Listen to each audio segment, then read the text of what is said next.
Mas a presença nesses ambientes, ela é muito valiosa. Porque todas essas casas do Cristo não tinha religião, lembrem-se disso. Todas essas casas do Cristo, elas estão lotadas de bons espíritos que estão trabalhando e conspirando a nosso favor. Então é uma ótima oportunidade da gente vir e estar aqui para receber todos esses benefícios, ok? Vamos retomar então o nosso estudo e vamos sempre nessa condição. Fiquem à vontade para perguntar, fiquem à vontade para interromper. Não existe pergunta boba ou pergunta burra, não existe. Muitos de vocês não estão com a gente aqui há 1 ano e meio participando do estudo, então não há problema. 2 anos, né? Não há problema de que eu vou fazer uma pergunta de coisa que a gente já estudou. Não há problema, até porque nós que estamos aqui há 2 anos somos bem cabeçudinhos também. A gente precisa ser relembrado a todo momento, né? De coisas que a gente viu lá atrás. Então, pessoal, fiquem à vontade, tá bom? Então, vamos lá. Vamos então primeiro para a nossa reflexão, continuando, né? A gente estava falando, eu disse a vocês que ia falar um pouco do capítulo 10 de Mateus, né? Que é um momento em que Jesus junta os apóstolos e começa a prepará-los para sair para pregar, né? E é um momento complicado, então é um capítulo longo, são muitos versículos, acho que são 38 e poucos versículos, e a gente vai falar um pouquinho de cada um deles. E hoje eu peguei um outro especialzinho aqui, né? Porque a gente falou de psicofonia, né? De médium, né? Isso é coisa do espiritismo, não é? Antes do espiritismo não existia espírito, não existia médium. É o que a maioria das pessoas pensa. Então vamos lá. Mateus capítulo 10. Jesus fala para os apóstolos, né? Que olha, a gente já viu na outra semana que vos envio como cordeiros entre lobos, né? Falou, vocês vão falar de amor com um povo que é guerreiro, né? Vocês vão lá falar de Jesus lá no Islã, lá para o Talibã. Vos envio como cordeiros no meio de lobos, né? E aí ele conta o que vai acontecer. E sereis até conduzidos à presença dos governadores e dos reis por causa de mim, para lhes servir de testemunho a eles e aos gentios. Ou seja, vocês vão ser interrogados por causa de mim. As autoridades vão chamar vocês, vão querer que vocês testemunhem e tal, né, para as autoridades e para os gentios. Que eram gentios? Todos aqueles que não eram israelitas, não eram judeus, né? Desculpe, na época, né? Não havia Israel, né? Mas, quando vos entregarem, olha só o que Jesus fala aqui. Quando vos entregarem, não vos dê cuidado como ou o que haveis de falar, porque naquela mesma hora vos será ministrado o que haveis de dizer. Então, o que Jesus está falando?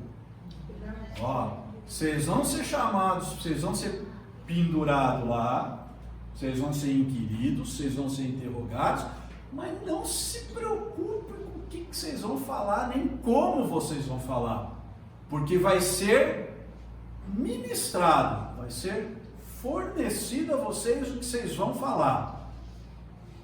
Como? Jesus complementa. Porque não sois vós quem falará, mas o Espírito de vosso Pai é que fala em vós. Quem que ia falar então? O que ia acontecer com os apóstolos quando interrogados? A espiritualidade superior ia falar por eles, através do quê? Da psicofonia. Isso aqui, gente, não está em Kardec, está na Bíblia. Todos eram médicos. Todos eram médicos. Na semana passada, o que a gente viu aqui? Que Jesus falou assim, ó, estou mandando vocês, vão curar, vão expulsar demônios, vão limpar os leprosos, médium de cura. Ressuscitar os mortos. Como? Ressuscitar os mortos. Ressuscitar os mortos. É isso, né? Então, com o passar dos anos, muitas coisas foram mal entendidas ou mal interpretadas pelos homens. Mas as palavras de Jesus estão aí, né?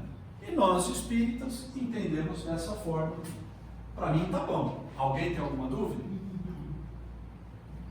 Então, muitas vezes a gente vê, né, algumas outras religiões, alguns homens, né, porque as religiões não falam mal de outras religiões, mas alguns homens religiosos falando que quem está falando lá na Umbanda é o demônio, lá não sei aonde.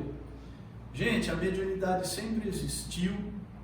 Os profetas do Velho Testamento todos eram médiuns, porque Deus falava por eles, tá? E é assim que as coisas funcionam até hoje, muito antes de Kardec. Vamos lá. Então voltemos ao nosso livro dos Espíritos. Nós estamos lá na parte terceira, falando das leis morais, e nós estamos aqui no capítulo 3, falando das leis do trabalho, aquela lei chata, né, que ninguém gosta de trabalhar, né? Mas vamos lá. Estamos falando sobre a necessidade do trabalho, depois vamos falar sobre o limite do trabalho e o repouso. Todos são leis divinas, leis da natureza, tá? Então a gente viu aqui rapidinho, né, se a necessidade do trabalho era uma lei da natureza. Vimos que sim, né, é uma necessidade.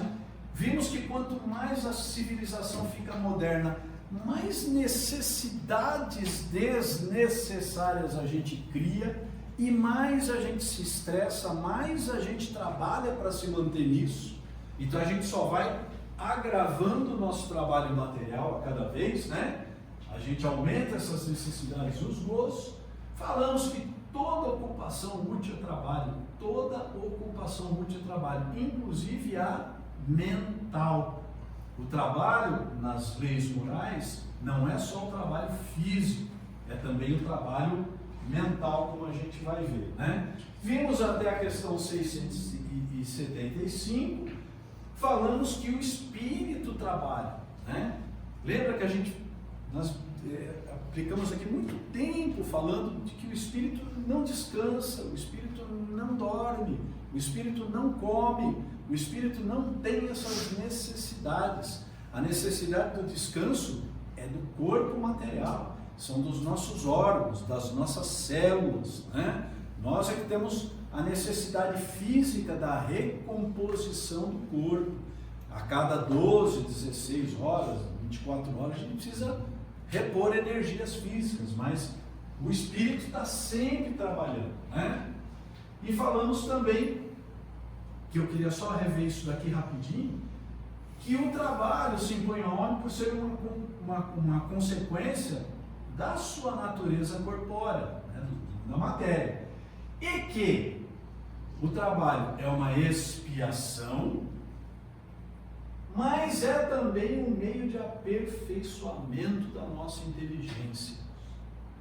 Ou seja, se você ganhar milhões, parar de fazer qualquer coisa, ficar o dia inteiro sentado na piscina, fazendo nada, achando que isso é vida, em uma semana você está louco. E você regride mentalmente. Ok? O que não se usa, atrofia, né? A inteligência começa a ficar atrofiada, vai só piorando. Mas vamos ver isso mais para frente. Sem o trabalho, o homem permaneceria sempre na infância quanto à inteligência. Então, pessoal, são essas dificuldades do dia a dia, os pequenos problemas, a relação social que a gente tem, né? A gente vai ver mais para frente, e também há uma lei da sociedade. Nós precisamos conviver com outras pessoas. Nós precisamos solucionar esses pequenos problemas sociais. Tudo isso vai aumentando a nossa inteligência. Tudo isso vai nos dando evolução e luz. Ok? Por isso é que seu alimento, sua segurança e seu bem-estar dependem do seu trabalho e da sua atividade, por causa daquela situação corpórea, né? Por causa daquela condição corpórea do homem. A gente precisa trabalhar para sobreviver, para comer, para beber, para vestir. E em compensação, aquele, né, que é extremamente fraco de corpo, Deus deu inteligência. Então, alguns trabalham de uma forma mais braçal, outros trabalham de uma forma mais intelectual, mas todos trabalham, ok? Por que prover a natureza por si mesmo todas as necessidades dos animais? Então, Kardec, como ele era um grande professor, um grande estudioso, ele sempre ia comparando as coisas, à medida que o Espírito de Verdade, que através dos médiuns, ia passando as respostas, ele ia aumentando as questões. Ah, tá legal, então o homem precisa trabalhar para se sustentar, ele precisa trabalhar também para ampliar sua inteligência, e se não for assim, ele perde a inteligência, ele não vive. Mas por que os animais ganham tudo da natureza? Olha que pergunta interessante, né? Porque a natureza provê por si mesma todas as necessidades dos animais. Tudo na natureza trabalha. Então não pense que os animais também não fazem nada, cai tudo do céu, né? O leão não fica deitado esperando um coelho aparecer na boca dele. Ele tem que caçar, ele tem que desenvolver o seu instinto de caça, né? E assim por diante. Como nós, trabalham os animais, mas o trabalho deles, de acordo com a inteligência de que dispõem, se limita a cuidarem da própria conservação. Lembra quando a gente estudou sobre os animais, pessoal? Quando nós entramos naquela questão se o animal tem espírito, se ele tem alma, se ele sente, se ele sofre. Falamos aqui, nossa, a minha gata, ela é muito inteligente, ela já me adestrou para comer. Ela vem, ela morde meu cotovelo, eu dou comida para ela me adestrou, né? Mas a gente viu isso lá, apesar da gente querer achar que os nossos bichinhos são seres muito inteligentes, eles agem por instintos. Eles têm uma inteligência muito relativa, de acordo com o seu instinto de preservação. E é isso que o Espírito de Verdade vem de novo reiterar, né? O trabalho dos animais, de acordo com a inteligência que eles dispõem, se limita a cuidarem da própria conservação. Tá? Vou dar mais uma exploradinha nisso, né? Nós falamos aqui que o animal, ele não vira para você e fala assim, outro dia você me deu pizza, hoje eu quero jantar pizza. Porque ele não tem esse grau de inteligência. Tá? Eles não têm essa percepção das coisas. Eles vão pela sua... O que você der de comida para ele, que ele cheirar e achar que é interessante e que está no cardápio alimentar dele, ele vai comer. Ok? Mas mesmo eles trabalham sem perceber. Como? Daí vem que do trabalho não lhes resulta progresso. Olha que interessante. O trabalho que os animais têm para sobreviver não lhes resulta progresso. É somente a sua própria manutenção. Ao passo que ao homem, o trabalho tem um duplo fim. Vamos ver. A conservação do corpo, né? Então, a gente tem que manter as nossas necessidades, comer e tal, nos alimentar, ficarmos bem para a manutenção do corpo, e o desenvolvimento da faculdade de pensar, o que também é uma necessidade. e nos eleva acima de nós mesmos, tá ok? Então, pessoal, quando a gente fala de trabalho em espiritismo, não é pegar a enxada e ficar cavucando, né? É uma coisa muito mais ampla. Trabalhar para o espiritismo, para as leis morais, é progresso. E qualquer ocupação útil é trabalho. Então, quando você está fazendo uma oração por alguém, isso é trabalho, né? A espiritualidade que está aqui hoje nessa casa, está aqui trabalhando com a gente, é trabalho. Ah, mas eles não estão manuseando nada, estão manuseando energias, né? A nossa presença aqui hoje, ouvindo, aprendendo, é trabalho. Tudo isso para nós é trabalho. Por isso que o trabalho é uma lei moral da natureza do Pai. Tudo no universo trabalha. Nada está inerte. Nada está inerte. Ok? Conhece moço? Esse tal de Jesus?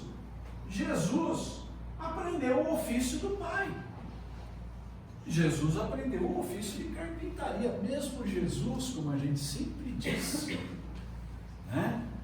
Ele é o governador planetário, espírito puro crístico. Mas quando ele aqui esteve encarnado, cumpriu todas as leis. Trabalhou? Trabalhou. Aprendeu o ofício do Pai? Aprendeu a ser carpinteiro. Foi parar aos 33 anos de idade, quando ele saiu para a pregação. Não é verdade? Então veja que exemplo, né? Quando eu digo que o trabalho, aí ele dá uma explicadinha, né, sobre os animais, que ele falou que o trabalho dos animais não gera progresso para eles, mas ele fala o seguinte: quando eu digo que o trabalho dos animais se cifra no cuidar e na própria conservação, refiro-me ao objetivo com que eles trabalham. Então, para eles, o trabalho deles é só para a própria conservação. Mas, provendo as suas necessidades materiais, eles se constituem inconscientemente executores dos desígnios do Criador.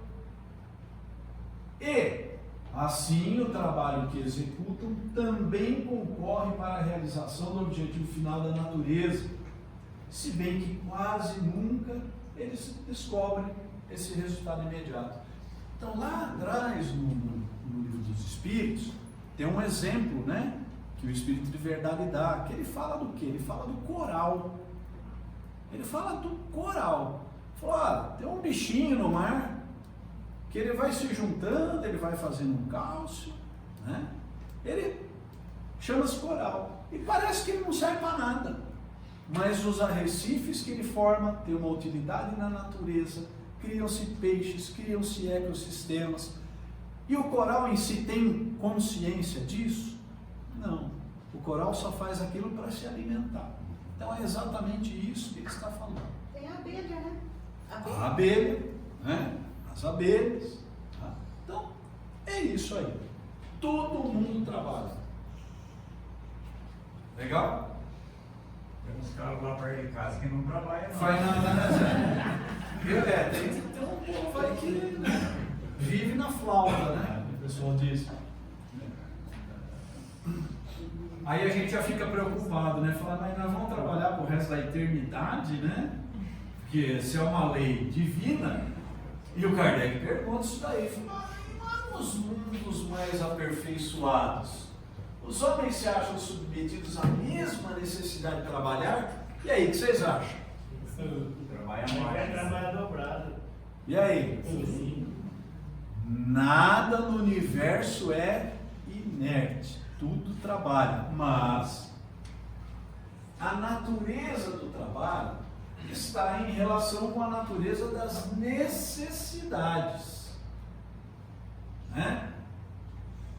Quanto menos materiais são estas, menos material é o trabalho. Não falou que é menor, não falou que é menos trabalho, falou que é menos material.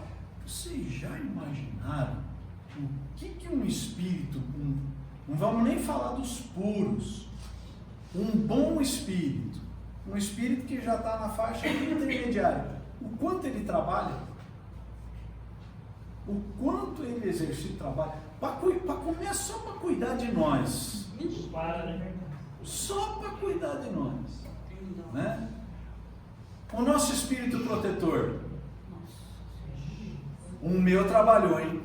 Hoje ele até que está um pouquinho mais de boa, mas eu dei trabalho para esse moço, hein? A hora que eu chegar lá no plano espiritual, ele vai olhar e falar assim, Paulo, se eu soubesse que ia ser assim, eu teria pensado 2 vezes, né? Então, quanto mais elevado é o mundo, quanto mais etéreo é o trabalho. Não deduzais daí, porém, que o homem se conserve inativo e inútil. Lá no comecinho também do livro dos Espíritos, né? Ele fala, quando ele fala das atividades dos Espíritos. O que os Espíritos fazem? A gente tinha antigamente, há muitos anos atrás, uma visão do quê? Do anjinho sentado na nuvem tocando harpa, pela eternidade. Lamento dizer para quem gosta dessa imagem que isso não existe. Todos os espíritos, de todos os graus, dos mais elevados aos mais infelizes, aos mais imperfeitos, trabalham de uma forma ou de outra. Todos eles concorrem para o andamento do universo criado por Deus. Todos eles. Ok? Então não há inatividade, não há ócio, não há preguiça. Até porque até é meio difícil para a gente imaginar isso, porque nós somos encarnados. Cansa, tem sono, tem preguiça. Come uma feijoada no sábado à tarde de calor, você quer morrer na rede, né? Mas lembre-se, pessoal, que o espírito não tem essas necessidades. Ele não tem esses desgastes. Mas Paulo, mas eu vi lá no filme, eu vi lá no nosso lar, que os espíritos vão dormir, que os espíritos tomam a sopa. Pessoal, são espíritos ainda em perturbação. São espíritos que ainda se encontram se desmaterializando. Porque se vocês pegarem as obras de André Luiz, você vai ver que no começo ele fala que ele dormiu, ele fala até, o André Luiz fala até no livro Nosso Lar, que é bem mais completo que o filme, ele fala até de que ele dorme e que ele vai dormindo em espírito visitar a mãe dele no plano superior. Ok? Até isso existe lá. Mas depois, quando você vai ver o segundo livro, o terceiro livro, André Luiz não fala mais. Às vezes ele fala de fizemos uma pausa para recompor as energias. E no Nosso Lar 2, aquele mentor lá, ele não para também, né? O Alexandre, né? Que é o... não para. Está sempre ativo, né? Então é isso. A ociosidade seria um suplício em vez de ser um benefício, né? Um irmão espiritual, uma vez nessas conversas de terça-feira, me disse que para eles, o trabalho, o atendimento das pessoas, a caridade, o trabalho espiritual que eles fazem, é o verdadeiro alimento deles. É isso que os nutre, é isso que os deixa bem, é isso que os deixa fortes, né? E eu ouvia sempre um irmão espiritual aqui, que, olha que frase interessante, né, dentro disso que a gente está falando, do trabalho, né? O que é o trabalho para o espírito? Quando a gente acabava o trabalho, acabava de atender as pessoas, ele virava-se para mim e falava assim: trabalhador, você tem mais alguma pergunta? Eu falei: não, irmão, muito obrigado, né? Obrigado pelo trabalho, tá, etc. Eu falei: então tá bom.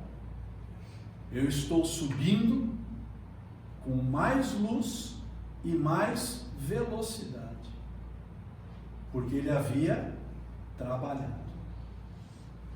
Né? Então é isso, pessoal. Ociosidade para o espírito é estagnação, é parar. E a gente está falando aqui do espírito, espírito, espírito. Mas quem somos nós?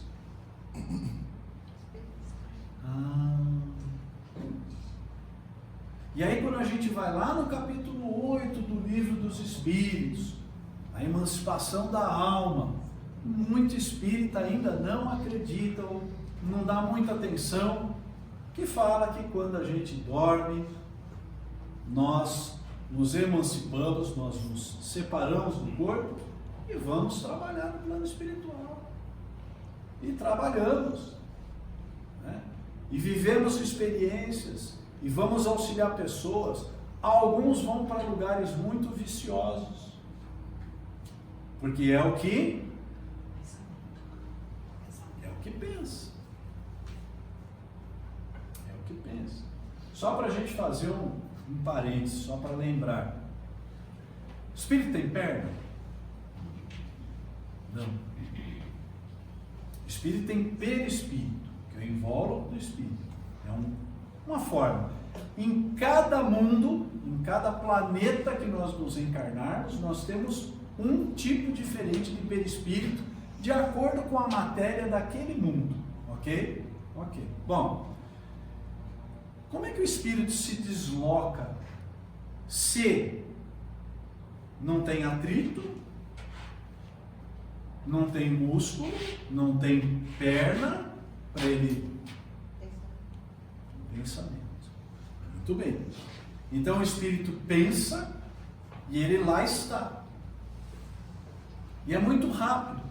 É por isso que quando vocês, nós, cada um de nós, num momento de desespero ou de perigo, e fala, meu Deus do céu, me ajuda. Quando você acabou de falar ajuda, o teu espírito protetor já está do seu lado. Por quê?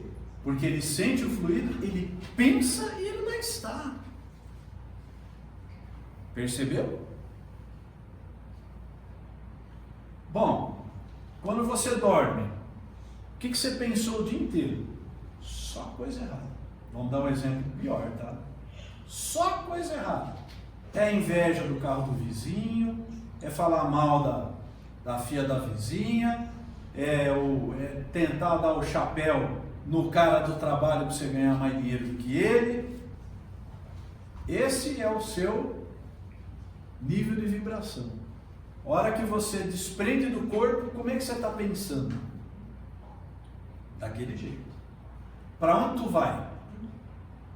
Imediatamente você vai ser atraído magneticamente para uma região onde todos os espíritos que ali estão vibram igual. Lei de sintonia. Fala, Felipe. E no caso de dormir bêbado, por exemplo, assim? Onde você acha que você vai? Vai uma festa no plano espiritual, então. Opa, vai bêbado para lá, porque o fluido desse alcoolismo está lá. Né? Sem contar que quando você está bêbado, você já está acompanhado de um monte de irmão vampirizando. Né? E assim, felizinho, falou, ó, o cara vai dormir, espera ele dormir, dormiu, cato negro. Bora lá, parceiro, vamos todo mundo beber junto lá. Gente, isso daí não é castigo, não é punição, é física. É lei de atração. Nós atraímos os nossos iguais. Paulo, é uma pergunta mesmo, agora indiretamente, o pensamento nosso alimenta o trabalho dos espíritos? É bom ou ruim? Ele atrai. Ele atrai. Porque, vamos supor que eu só estou pensando coisas ruins. Alimenta não é bem uma palavra. Ele atrai. Atrai bastante. Sim. E aí o espírito vai continuar trabalhando no lado ruim. Eu estou pensando coisas ruins. Sim. E ele vai ficar trabalhando nisso. Sim. É uma maneira de fazer, indiretamente, a gente ajuda o espírito a trabalhar? Bem ou mal? Não, ele é independente, mas você soma ou positivo ou negativamente com ele. Você só vai aumentar o time do lado de lá, dos bons ou dos Então, eu ruins. sintonio. Mas assim, eles não se alimentam disso, tá? Mas eles se aproveitam disso. Ah, eles gostam. Aí trabalha bastante. Opa, porque veja, quando a gente é atraído magneticamente para esses ambientes, a gente vai dividir energias com esses iguais. Se forem energias boas, ok. Se você for para um ambiente pesado, como o Felipe falou, um local de alcoólatras, né, de assassinos, de bandidos, o que quer que seja, você vai dividir essas energias com eles. Eles vão se aproveitar, você vai ser, na verdade, você vai ser roubada, né? Porque você está encarnado. Então você tem uma coisa que eles gostam muito que eles não têm, que é o fluido vital.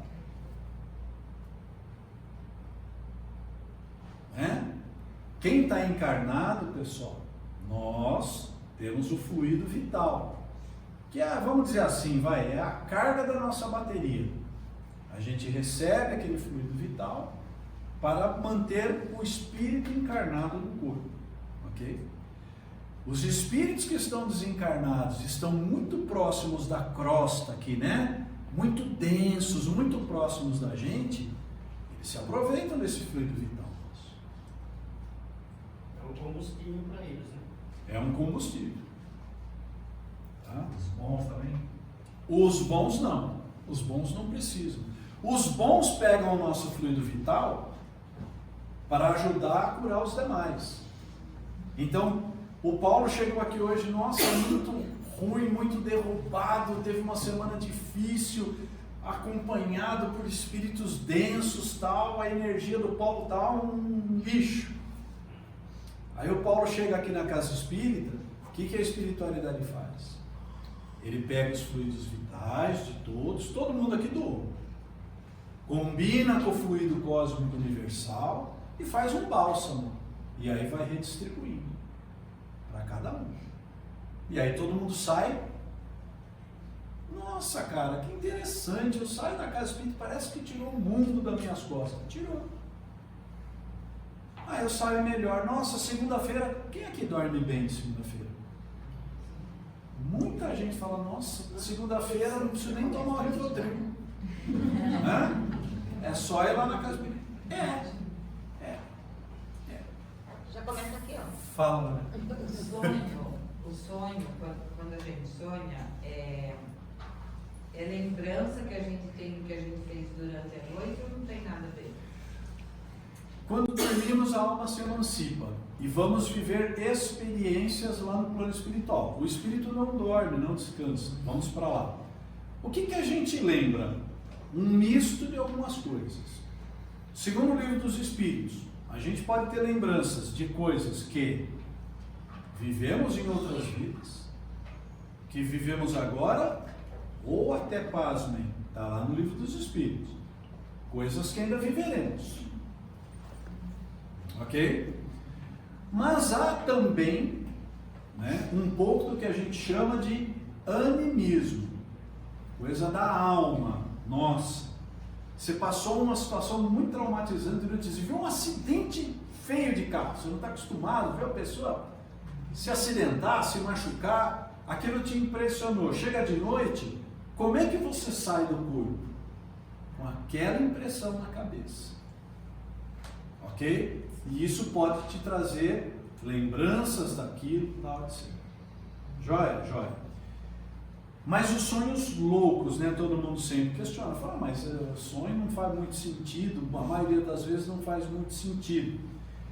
Por quê? Porque no plano espiritual, nós vivemos experiências, nós vemos coisas que não existem aqui, porque o plano material é uma cópia imperfeita do plano espiritual. E muita, por exemplo, tecnologia que existe no plano espiritual não existe aqui, ok? Então nós vivenciamos experiências no sonho, no plano espiritual, que o nosso cérebro não tem como traduzir para cá. E o que o nosso cérebro faz? Para ele não te dar um branco, ele bota um símbolo. Né? Ele bota. Eu sempre dou aquele exemplo. Se a gente pegar um indígena lá do meio da Amazônia que não teve contato com nenhum homem branco nunca, vamos supor que vou lá me teletransporto. Pega esse treco aqui, ó. Mostro pro índio, mostro um filme, mostro foto, filmo ele, mostro ele preso. Aí eu viro pro índio e falo assim: agora vai lá na aldeia e conta para eles o que você viu. O que ele fala? É por isso que os nossos anjos têm asas. Já falamos disso aqui lá atrás. Por quê? Porque para os antigos, gente, se voa tem que ter asa.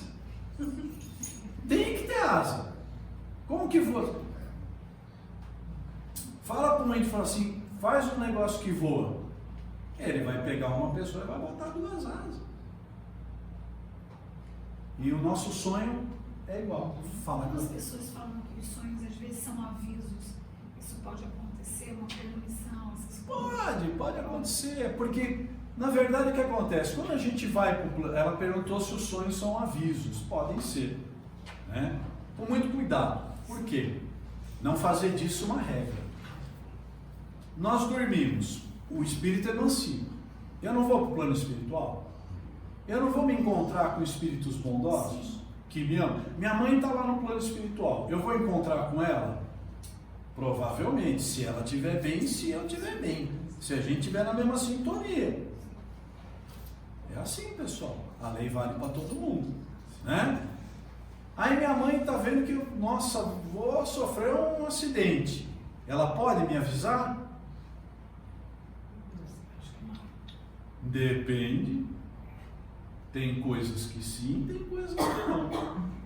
Lembra que a gente falou das provas, pessoal? Se você pegar o seu filho, vou dar um exemplo prático aqui, que isso acontece muito ali. Pega seu filho e não deixa ele sofrer consequência de nada que ele faça de errado. O que vai acontecer com seu filho? Ele não vai viver essa experiência que ele tinha que viver, ele vai ser um cidadão horrível e ele vai penar com tudo isso mais para frente. Então o que nós temos que passar? Nós temos que passar. O que um bom espírito pode fazer é moralmente nos fortalecer. Fortalecer. Então, muito cuidado. Um espírito veio. Olha, você vai ver muito por aí, né? O espírito te avisou que, nossa, se você não trocar a pulseira vermelha do relógio, uma coisa horrível vai acontecer. Pessoal, pode ter sido um espírito? Pode. De que hierarquia? Muito inferior. Pode ser um espírito zombeteiro, bagunceiro, desinteressado, sem compromisso com a verdade, porque os bons espíritos jamais interferem no nosso livre-arbítrio. Porque o livre-arbítrio é a nossa chave de evolução. Quem tem que resolver se sim, se não, se vai, se fica, se casa, se compra uma bicicleta, não é o irmão espiritual, somos nós. Fala, Felipe. Então, tipo assim, voltando àquela pergunta da pessoa que está alcoolizada e essas coisas que já dormem com uma vibração baixa, já sai para lugares mais pesados assim, uma pessoa encarnada então pode vampirizar outras? Pode. Ser um obsessor mesmo no desdobramento assim? Pode, boa pergunta. Quando a gente fala de obsessão, existe a obsessão do espírito para o encarnado, do encarnado para o espírito, de espírito para espírito e de encarnado para encarnado. Uma Você obsessão fala, maior. dormindo pode estar fazendo mais mal ainda. Assim. Como? Ela está dormindo de boa lá, às vezes o espírito dela está fazendo mais mal ainda. Pode sim. É a índole, pessoal. Fala, Zé. Então a obsessão mais perigosa é de encarnado para encarnado. Porque a gente não percebe. Quanto, não posso falar, quanta gente é refém do marido ou da esposa? Refém, pessoal, não é parceiro não. O que é isso? Obsessão. O que é uma obsessão? É um monoteísmo, é um abuso, é uma imposição de vontade. Nós temos gente aqui que foi proibido pelo cônjuge de frequentar a casa espírita. O que é isso? Obsessão. 2024 existe e continua existindo, né? Obsessor de patrão com empregado, de empregado com patrão, de pai com filho, de filho com pai, né? Pais extremamente super protetores dos filhos, achando que está fazendo bem. Obsessão, pessoal. Você está pegando o filho na escola e dando todas as questões da prova para ele, não é isso? Meu filho não vai sofrer o que eu sofri. Você não deixa a criança sofrer consequência dos seus atos. Ó que a lei, a semeadura é opcional, mas a colheita é obrigatória. Aí você vai lá e colhe tudo para ele. Um dia ele vai ter que colher aquilo. E olha, põe uma coisa na cabeça, papai e mamãe, presentes, passados e futuros papais e mamães. A espiritualidade, Deus é tão misericordioso que as coisas difíceis para a gente vêm exatamente no momento que a gente tem condição de suportar. Deus é misericordioso. Quando a tragédia vem, é porque você está pronto para suportar. Não perca essa oportunidade. Ok? Beleza? Você não trouxe aquela imagem lá que eu Não trouxe. Eu vou trazer semana que vem. Não deu tempo de pôr. Beleza, pessoal? Mais alguma pergunta sobre isso? A gente sai um pouquinho do tema, né? Estamos falando do trabalho, mas é interessante, porque tudo aqui a gente está falando do quê? De espiritismo. Pessoal, qual é o nosso compromisso da casa? Exclusivamente o que está na doutrina. Já disse a vocês, quando for a minha opinião, eu vou falar, eu acho que é isso. Mas eu me comprometo a falar com vocês o que está na doutrina. Por quê? Porque o espiritismo é fé raciocinada. A doutrina é a chave. Quem tem que quebrar a cabeça e resolver se é bom, se é ruim, se está certo, se é errado, somos nós. E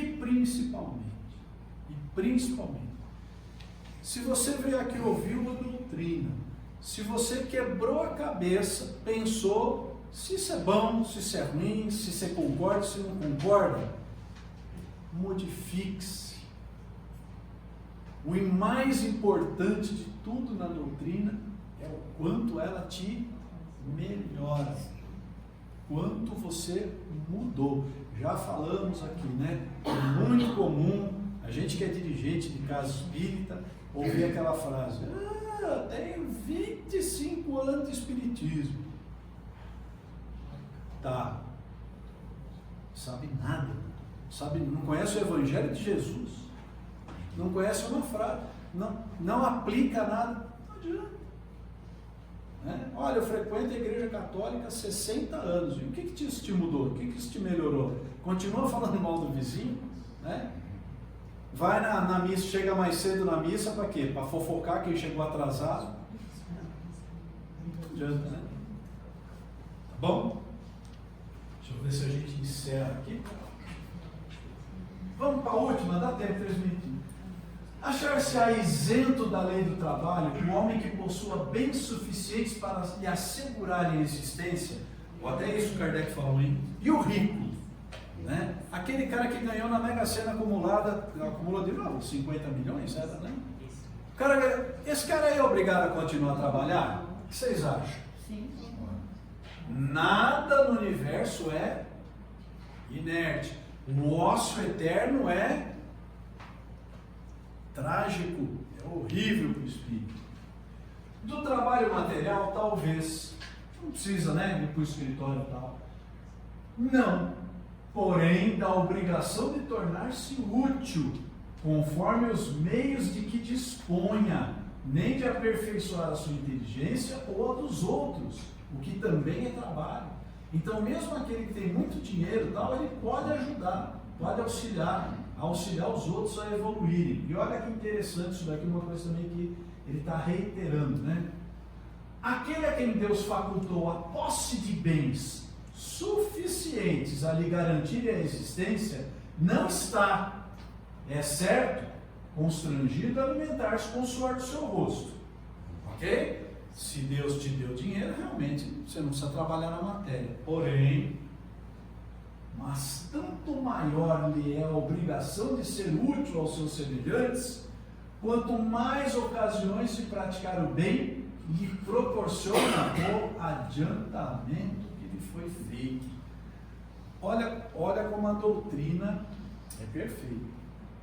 Lá atrás, a gente estudou uma frase que dizia o seguinte: aquele que podendo fazer o bem não o faz, faz o mal. Mais para trás, a doutrina também nos fala que, por incrível que possa parecer, a maior das provas, a mais difícil das provas dessa vida é a da riqueza. A riqueza. Por quê? 50 milhões de reais na conta do banco. Quanto que você pode fazer de bem? Quanto de bem que você vai deixar de fazer porque o dinheiro é seu? Percebeu? Percebeu? Não é pecado ser rico. É pecado ser egoísta. É pecado ser ganancioso. É pecado não ser caridoso. E caridade, pessoal, não é dar dinheiro para os outros num ponto de ônibus. Ok? Isso não é caridade. Aliás, Jesus nos fala que essa é a pior das caridades. Porque quem se preocupa somente em dar o dinheiro, envergonha quem está recebendo, que não tem jeito, pessoal. Mesmo aquele cara que está acostumado a pedir lá no farol, que a gente acha que ele já perdeu a vergonha, quando você dá um dinheiro para ele, ele baixa os olhos e fala obrigado. Lá no íntimo dele,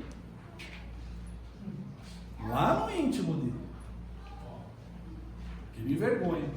E isso traz para quem dá uma certa prepotência, arrogância.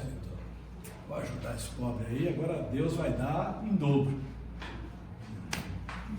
É a pior das provas, hein, pessoal?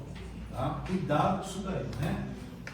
Tanto maior que é a obrigação de ser útil aos seus semelhantes, quanto mais ocasiões de praticar o bem lhe proporciona o adiantamento que lhe foi feito. Beleza? Dúvidas? Perguntas? Então tá bom. Então nós vamos encerrando, que nós estouramos em 1 minuto. Tá? Pessoal, muito obrigado a todos, uma boa noite. Acompanhe a gente no YouTube. Quem está vindo pela primeira vez, quem começou, a gente tem vídeos de palestras anteriores de estudos, está tudo lá, dá uma olhadinha, dá para passar para frente, dá para ver só 10 minutos, né? Dá para procurar só o que interessa. E muito obrigado pela paciência de vocês. A todos que estão aí, agora nós temos o nosso passe magnético, tá? A gente convida a todos a receber. Obrigado.